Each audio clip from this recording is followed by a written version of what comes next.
akwụkwọ na-eko gị ngwa negharị anya n'afọ ya enwe kitchen of VI ka nọ enwe kitchen of VI nwanne m nọ gidigidi bụ ugwu eze ịghọta nwe ka na village gụfuru onwe ha n'anya ahụ n'enu ba ebe ahịa wepụta before ngwa na enyi just na-eke esi wee tụkọta ego obodo join together ebe nọ ihe akịta nwanne anọghị m VI Lagos ihe ha agba enu akpụ ma onye agba enu amakwa m ka ọma onye ebe wo ife ka sị na ebe akịta ya Oji Chuma Junction isi ebe straight kịta pụ akpụ junction isi ebe akịta nwe pụọ ụmụ nze mkpụrụ ogwu isi ebe akịta nwa ịpụ achị na ụmụ uchu ebe akịta akpụ junction isi ụtọ akịta ịgbado ogbe mmiri anyị ife ka be anyị dị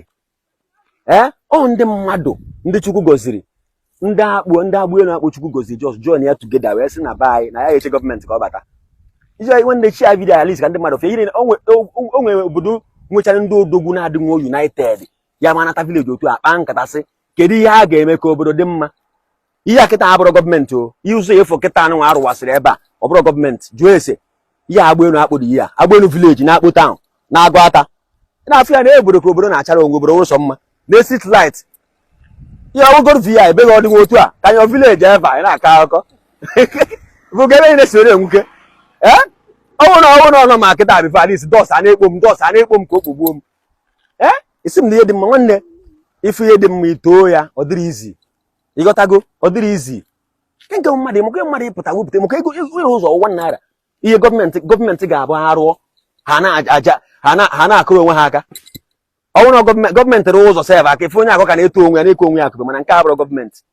ya ndị Chukwu goziri jos wepụta obi rụọrọ onwe ha ụzọ na mụ nwapụta afọ ya nwanne okogo negoro ebe niile ka ọ dị negoro street light negoro obodo sọsọ ihe ekpere m na-ekpe Chineke gọziere m ndị niile aka ha dị n'ịrụ ụzọ jos ebe ọnwụrụ ihe ọnwụrụ onye wepụta ndị na-anara onwe ha ọka na if not kịta ọkpa ha niile awụrụ dọst ifo ya if not kịta ọkpa ha awụrụ dọst ọkọ nwe mgbe dọst na-ekpo anyị n'ụzọ a mana ha ewepụtaghị ego ha mee ya ọ dị mma ọ dịghị izi nwanne onye mee nke dị mma too ya ndị vileji gị join ya tugeda rụọ nke ha ga-arụ emesazi echicheri gọọmenti nwanne nwere ihe ka na obodo ji udo aga sirapụ iwu anụ ama ihe na-agba nwere ihe ka na Chukwu gọziri gị megide gịnị many people bi na Lagos many street mma ma agụọ ma aja ma many people ndị rụcha street ọnwụ na-arụpụta ọfụ ha mechaa ha nwe ihe na-atụkọ ego mee interlock gọọmenti ọrụchago ụzọ bụrụzie mana abịa na nke vileji otu echebe nwanne ọkwa unite otu a enweghị kacha oke imechagoro kpacha ego a natago village no matter what nwanne